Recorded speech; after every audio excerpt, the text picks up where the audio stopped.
Un sifflement d'air torturé accompagna la vague de chaleur qui fit bouillir les mares de sang et cloquer comme de la cire les corps méconnaissables disséminés dans l'anginarium, mais n'eurent d'autre effet que provoquer l'apparition d'une icône de danger environnemental sur l'affichage tactique des armures de l'escouade Aegis.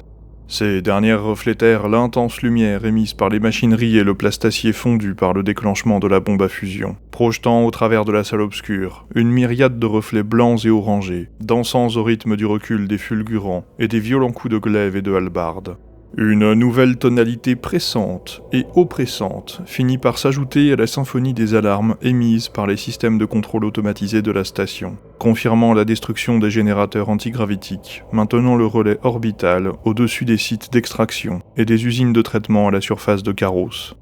Le chapelain Zuriek s'approcha alors d'une console immaculée, piétinant les monceaux de cadavres, en évitant soigneusement de les enjamber. Ses pas furent accompagnés tantôt par un craquement humide, tantôt par un bruit de succion gargouillant. Il parvint à émettre un message encodé à destination de l'Adamastor, contenant le statut de leur mission, et les coordonnées d'un pont suffisamment vaste pour que son téléportarium puisse verrouiller leur signal.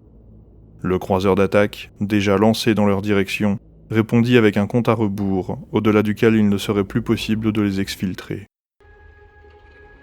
La partie va se dérouler sur le scénario Retraite rapide du supplément Action d'abordage de Warhammer 40 000. La liste du chaos utilise le détachement Soulèvement des ponts inférieurs et comprend 2 unités de 2 enfants du chaos, 2 unités de cultistes, ainsi que 2 unités de cultistes maudits. Ils sont dirigés par une sombre communion portant l'optimisation Vox Malvolus. La liste des Chevaliers Gris utilise le détachement Frappe tueuse de fléau et comprend une unité de Terminator de confrérie, équipée d'un psycanon et d'un artésium, et une unité de paladins, équipée de 3 incinérators et d'une bannière de doyen. Ils sont dirigés par un chapelain en armure Terminator, portant l'optimisation Bouclier d'admonestation. L'objectif des Chevaliers Gris va être ici d'atteindre le point d'extraction avant la fin du temps imparti. L'objectif des renégats va être de les en empêcher, et si possible, de les tuer. C'est avec célérité que le chapelain Zuriek conduisit ses hommes au travers des coursives de la station.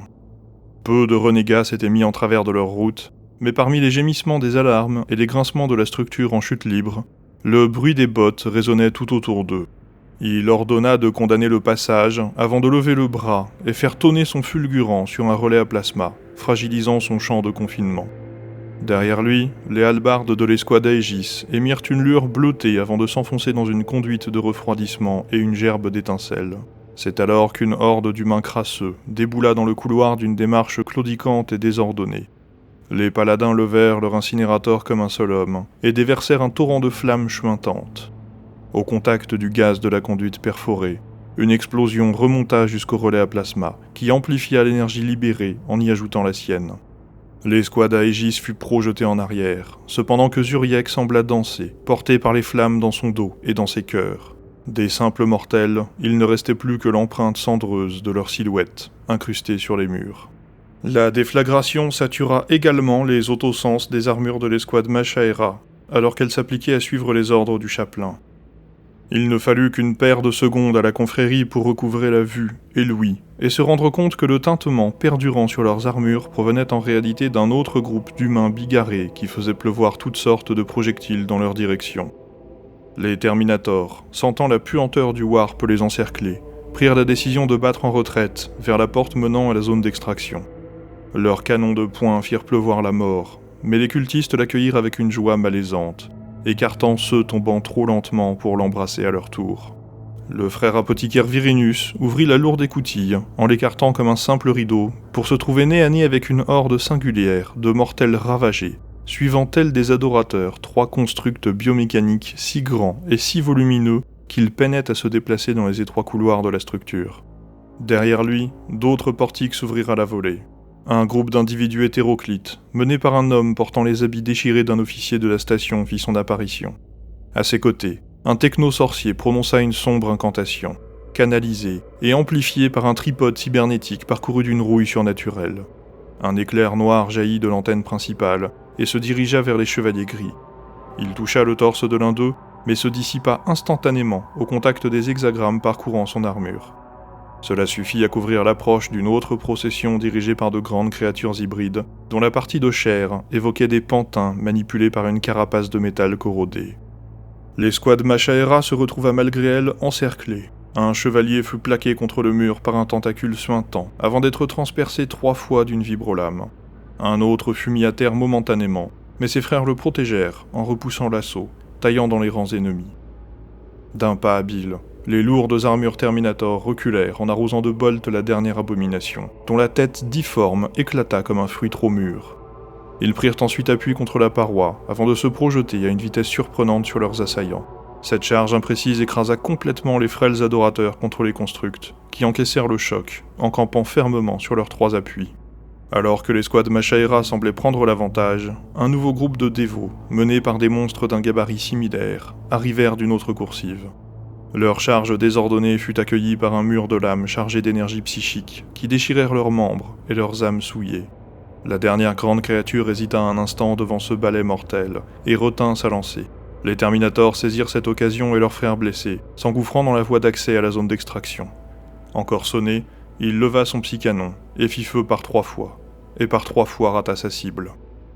À quelques mètres de là, le chapelain Zuriek et les paladins étaient aux prises avec de curieuses créatures d'origine démoniaque. Les bêtes rampaient à une vitesse surnaturelle et parvinrent à prendre au piège la compagnie dans un étroit couloir. De celles qui pourchassaient le groupe, la plus grosse fut parcourue d'une série de mutations frénétiques au moment de frapper. Dans un dernier changement improbable, elle enfla au point d'engloutir la jambe du doyen, avant de disparaître avec elle, cependant que sa comparse fut taillée en pièces et incinérée.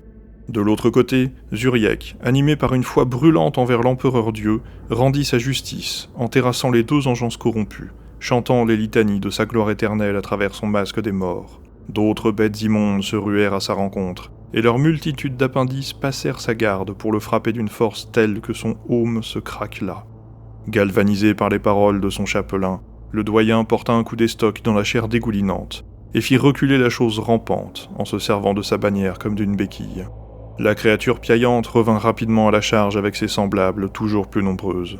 L'affichage tactique de Zuriek était hors d'usage, mais il comprit qu'il ne parviendrait jamais à temps au point d'extraction. Il aperçut au-delà l'escouade Machaera surgir d'un autre passage, rapidement suivi par des hordes d'humanoïdes grotesques sur le point de les encercler.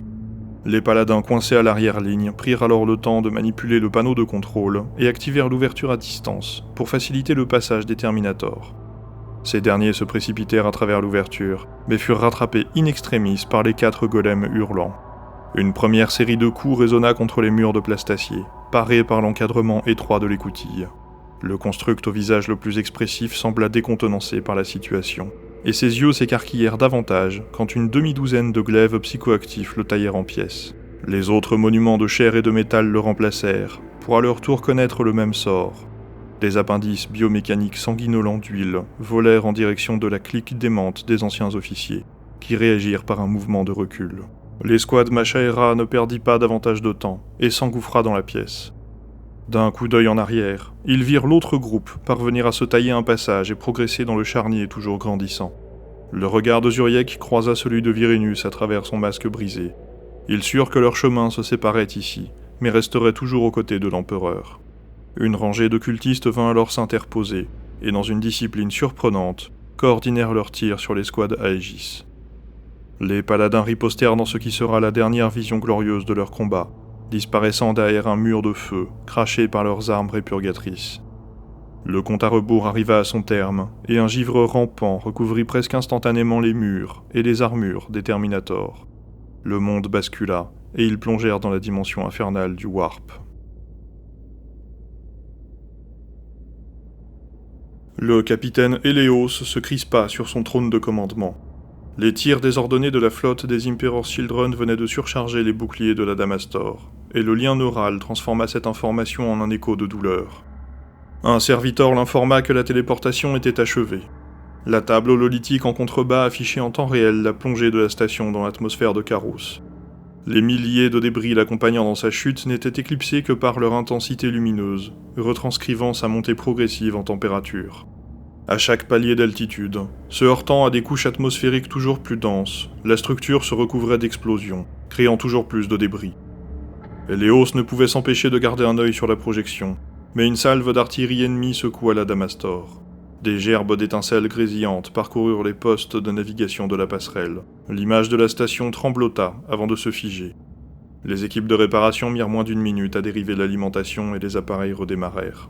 L'hololithe peinait à représenter l'ampleur de la destruction en cours. Des tempêtes, comme jamais le climat de la planète n'en avait provoqué, soufflaient des nuages de poussière sur des centaines de kilomètres, comme si chaque grain de sable fuyait l'impact à venir. Quand celui-ci survint, les Téphras atteignirent la ligne de Karman en provoquant des orages démesurés et obstruèrent les auspex du vaisseau, ne laissant pas le loisir à Héléos d'apprécier la destruction certaine du site d'extraction et des installations industrielles. Il recentra pleinement son attention sur le pilotage du croiseur, et après de longues minutes de manœuvres d'évitement, le vaisseau jaillit de l'autre côté de la ceinture d'astéroïdes, étincelant comme une étoile à vœux des primitifs. Héléos transféra le contrôle du vaisseau aux navigateurs, qui ne tardèrent pas à les faire plonger dans les abysses de l'immatérium. Il se leva alors du trône de commandement, et quitta en silence la passerelle, le poing serré, pour se rendre au téléportarium et écouter le rapport de mission de l'escouade Machaera.